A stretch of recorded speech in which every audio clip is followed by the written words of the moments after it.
Доброго времени суток, дорогие друзья! Сегодня мы находимся в гостях в творческой студии «Найл». И рядом со мной находится руководитель этой прекрасной студии Айталина. Айталина, здравствуйте! Здравствуйте! Что сегодня мы будем создавать своими руками? Сегодня мы будем создавать автобус из гипса.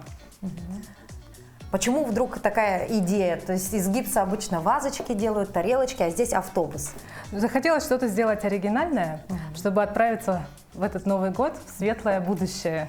То есть у нас такая импровизированная, да, средство передвижения импровизированное, то есть можно вот наполнить его всеми добрыми мечтами, конфетами, сладостями, так сказать, Да. в добрый путь. Да, и игрушками можно детям на подарок. Ну а потом, в принципе, можно использовать как элемент декора в доме, да, потому что ну, вот такие замечательные машинки, и они могут быть и под бижутерию, и под какие-то, допустим, на кухне, да, моменты, соль, перец, а почему бы и нет. Да, все верно. Очень забавно и ярко.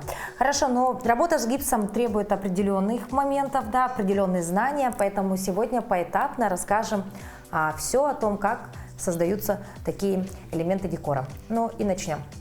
Айталина, для начала, с чего начинаем? Ну, мне кажется, в первым делом надо замесить, так сказать, тесто, да? Да. Хорошо. Нам понадобится вода, гипс, преобразователь гипса и, в принципе, все, что нам необходимо для такого красивого декора. Чем отличается гипс от преобразователя гипса? Преобразователь нам нужен вот для что того, из этого? Да, это гипс, а преобразователь нам нужен для того, чтобы гипс был более текучим. Потому что если смешать просто гипс и воду, получается такая вот твердая масса, которая плохо течет. Для того, чтобы она затекала хорошо в молд, нам нужен именно преобразователь. Но визуально их не особо-то и различишь. Белый порошок и белый порошочек, да? Разница небольшая. Но мы знаем, что это преобразователь, это гипс. Да? Всё верно. Так, теперь важны пропорции. У нас есть специальная формула для этого. Запоминаем формулу, дорогие друзья. Нам нужен для этого молд. Мы в молд заливаем воду до краев. Ну, покажем, да, лайфхак, как это делать? И у нас, допустим, 300 мл здесь. 300 мл мы умножаем на 1,635. И Итак, получившуюся сумму, это у нас сумма количества гипса, который нам нужен. Для автобуса нам нужно 196 грамм гипса. Дальше полученную сумму от гипса мы умножаем на 26 и делим на 100. вот так. И получаем количество воды. Для автобуса нам нужно 51 грамм воды. Так, и принципиально важно сохранять эти пропорции, иначе либо не загустеет, Да. либо развалится наш автобус, либо еще что-то с ним произойдет. Да, все верно. Итак, пропорции перекрутите назад, посмотрите в социальных сетях наш выпуск и еще раз прослушайте, что сказала сейчас Айталина, потому что я, если честно, не запомнила очень много цифр, но, в принципе, калькулятор под рукой это не сложно. Самое главное именно эти формулы запомнить. Да, и преобразователь нам нужно всего 1-2%, в зависимости от того, какой у нас гипс. Итак, весы тогда нам. Добавляем воду.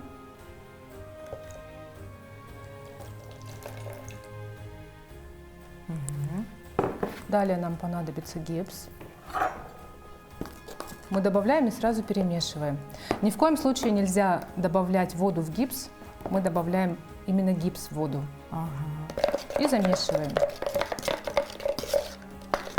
Нам нужен весь вот этот вот гипс. Так много его, да, по соотношению с водой? Да, очень много. Это так кажется. На самом деле он легко впитывается в воду.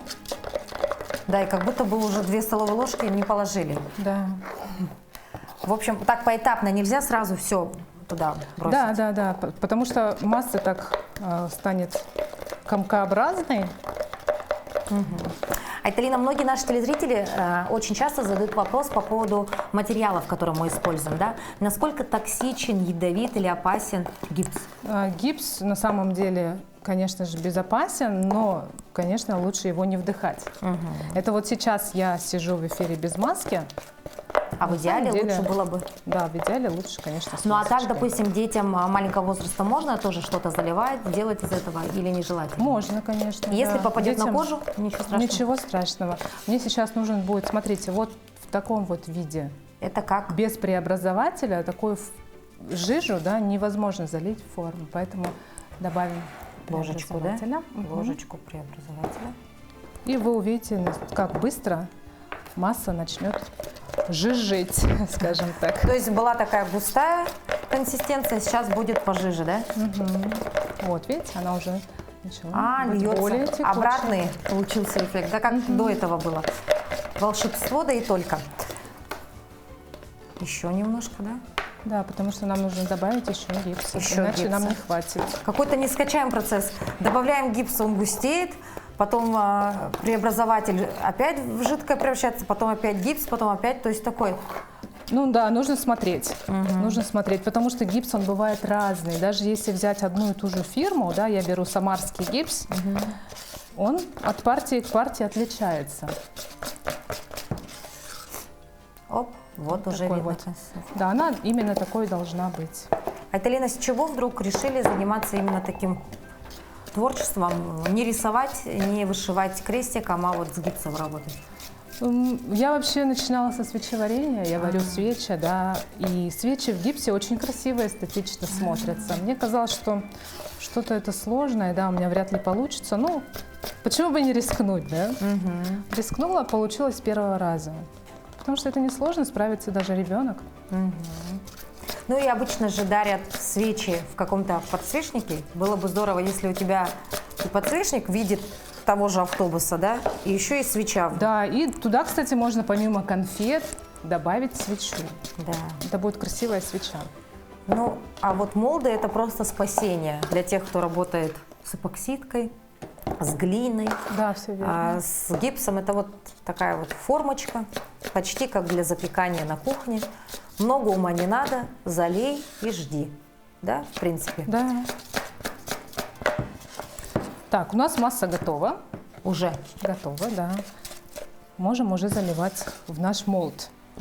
Здесь есть какие-то лайфхаки и секреты? Есть. Ага. Как известно, да, гипс, он очень такой материал, который дает много пузырьков.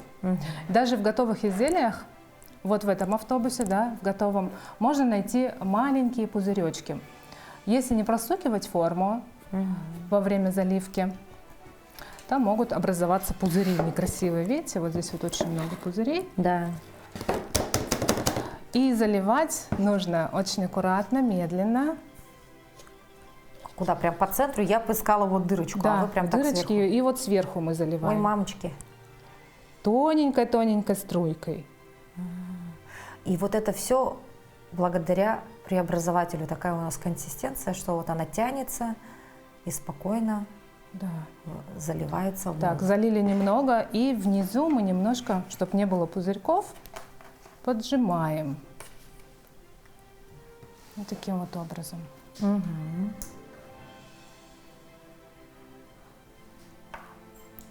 Далее необходимо все хорошенько простукать, чтобы гипс вошел везде, в каждую каемочку.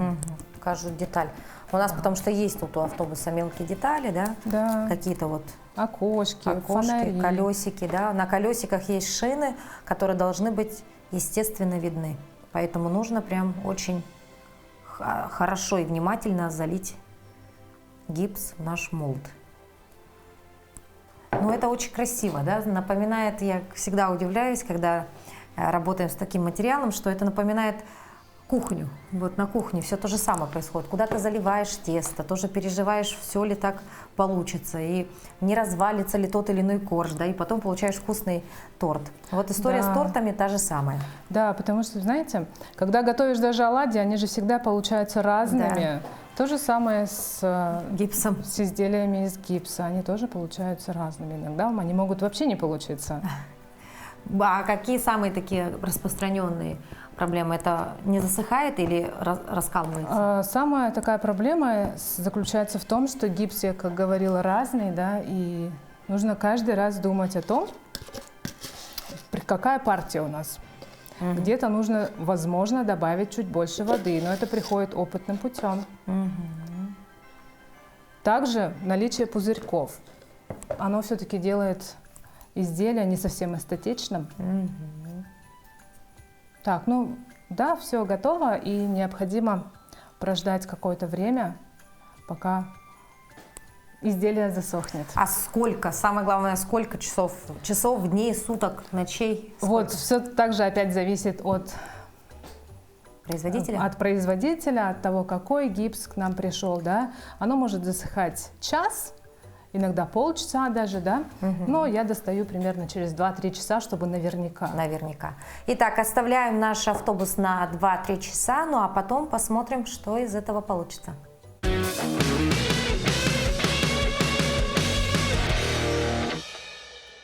В рамках нашего проекта, конечно же, ожидание в 2 часа для нас это невозможная вещь, но мы подождали, дождались и, собственно, вот уже покажем готовый результат. Итак, наш автобус полностью затвердел. Можно ли как-то визуально или вот на ощупь проверить, готово ли изделие? К сожалению, нет. Можно, конечно, сверху, да, но он все равно внизу будет, возможно, не высохшим, потому что основная масса, которая высыхает, она снизу. Ну, дай бог, чтобы у нас все там высохло. А если в случае того, что вот когда ты вынимаешь из молда и чувствуешь, что там мокро, лучше обратно? Лучше оставить, да. Но если мы почувствовали и при этом сделали какие-то неосторожные движения, изделие может испортиться. А есть ли возможность как-то растопить обратно гипс, я не знаю, измельчить его в порошок и заново процесс? Ну, к сожалению, это невозможно. Все. То есть право на ошибку здесь исключено. Да. Хорошо. Ну, можно залить второй раз. Как, ну, материал придется потратить заново. Ну, поехали, посмотрим, что там. Значит, мы немножко оттягиваем снизу изделие, чтобы детали не испортились. Так, и тянем вниз.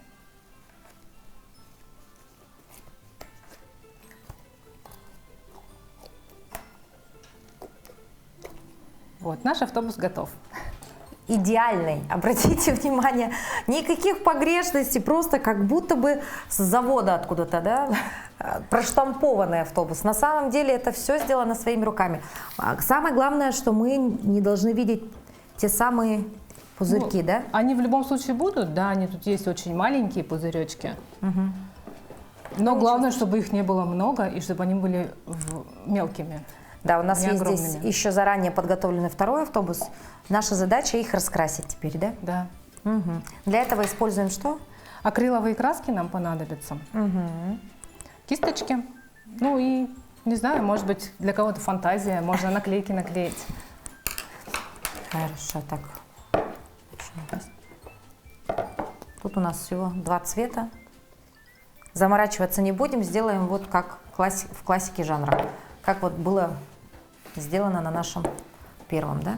Хорошо.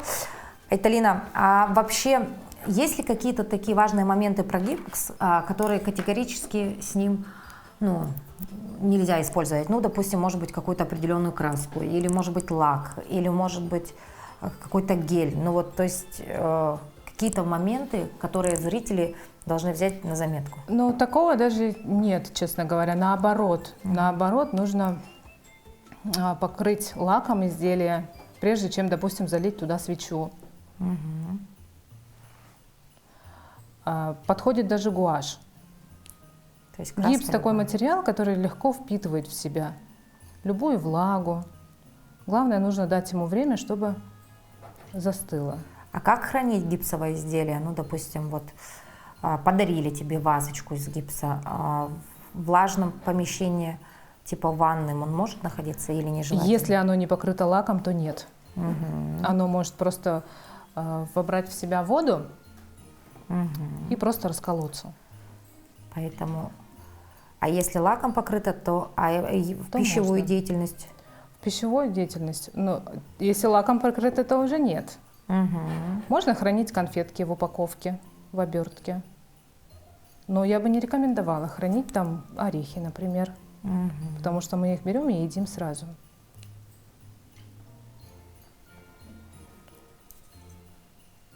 Айталина, а насколько прочен гипс? Вот визуально кажется камень камнем. На самом деле? Ну, на самом деле, если не добавить туда, кстати, преобразователь, преобразователь дает ту самую прочность.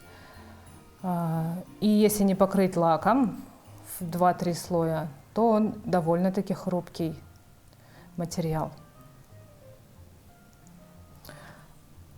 Так, автобус он такой, да, немного сложный для окрашивания, очень много деталей. Мелких деталей, да.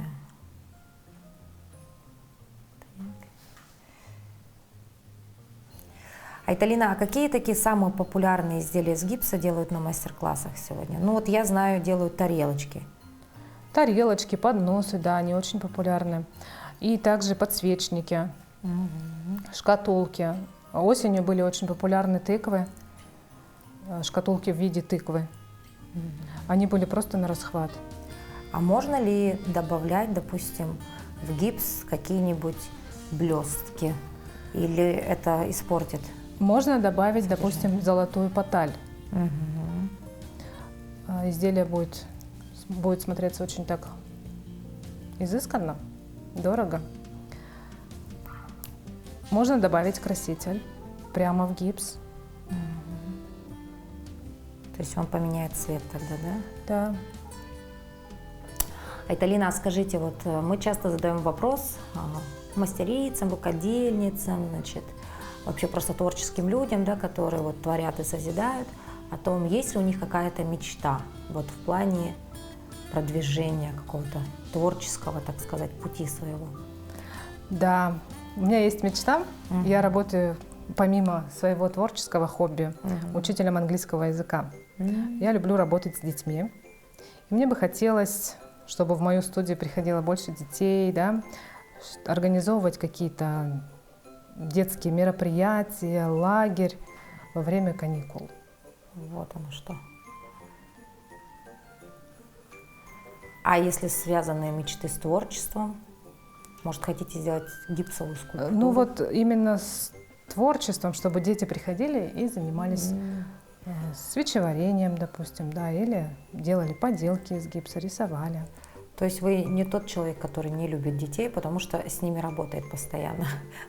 Ну, я, в принципе, люблю детей. Ну что, Айталина, вот это примерно так выглядит мой автобус, аналогично выглядит ваш автобус. В принципе, здесь, как называется, найди 10 отличий, да. Но интересно то, что, конечно, это увлекательный процесс, потому что здесь уже подключается творчество, да? Да, можно раскрасить как угодно. Да, но на это требуется время, да. Вот мы успели только фон сделать, базу, да, красного цвета, а ведь нам нужны золотые детальки, белые окошки, да. На это, конечно, требуется время. Но в рамках нашего проекта самое главное показать не финальный результат, а процесс, правильно? Да, все верно. И мы с Айталиной вроде бы как смогли, так и показали. Единственный момент необходимо отметить, что если вдруг потом мы в этот автобус захотим положить конфеты, да, вот такие, да, то они должны быть обязательно в обертке. В обертке. Если мы будем класть их без обертки, то тогда наше изделие должно быть покрыто Лаком. лаком, причем не в один слой. Но лучше обезопасьте себя и своих близких, положите конфетки в обертке. Вот так вот. Но процесс мы продолжим. Как сказала Айталина, можно наклеить наклейки, можно Снежинки нарисовать. снежинки нарисовать, можно стразы, наверное, приклеить. Конечно, можно. Можно и стразы приклеить. В общем, на что ваша фантазия только способна. Но и в итоге вот такой миленький, замечательный презент можно сделать для своих близких. Причем это не занимает много времени. И это совсем дешево. Примерно? Сказать, сколько стоит? Сколько? Примерно, ну, скажем, 40 рублей. 40 рублей будет стоить вот такой замечательный презент для своих близких. Заливаем автобус один сегодня, завтра второй автобус, третий, четвертый, пятый. Детям конфеты, бабушке можно туда положить, не знаю, там какие-нибудь презенты. Ну, не лекарства, да, конфеты тоже. Конфеты тоже, да. Своим друзьям можно положить какие-то ювелирные украшения, можно положить ту же Можно свечу. даже какие-то камушки красивые, да, или новогодние игрушки маленькие. Да, в это сюда можно даже поставить маленькие растения алоэ. Да, кстати, можно использовать как кашпо. Как кашпо и поставить возле компьютера на рабочий стол. То есть делаем автобусы, заливаем из гипса. Работа несложная. Мы сегодня в этом убедились. Немножко нужно будет подождать, конечно, пока это все высохнет и пока все раскрасить. Ну а в целом это очень приятно, это несложно. И самое главное, здесь не надо быть художником, верно? Да, все верно. Потому что есть готовый молд, есть кисти, есть краски. Тут, так сказать, много ума не надо. Но зато какое-то такое очень приятное ощущение от созидания вы получите однозначно. Айталина, спасибо большое. Спасибо вам, что пригласили. Мы желаем вам творческого вдохновения. Пусть ваша мечта сбудется обязательно Спасибо в большое. новом году. Ну а с вами, дорогие телезрители, мы увидимся уже скоро. До новых встреч, всего доброго. С До праздниками. До свидания.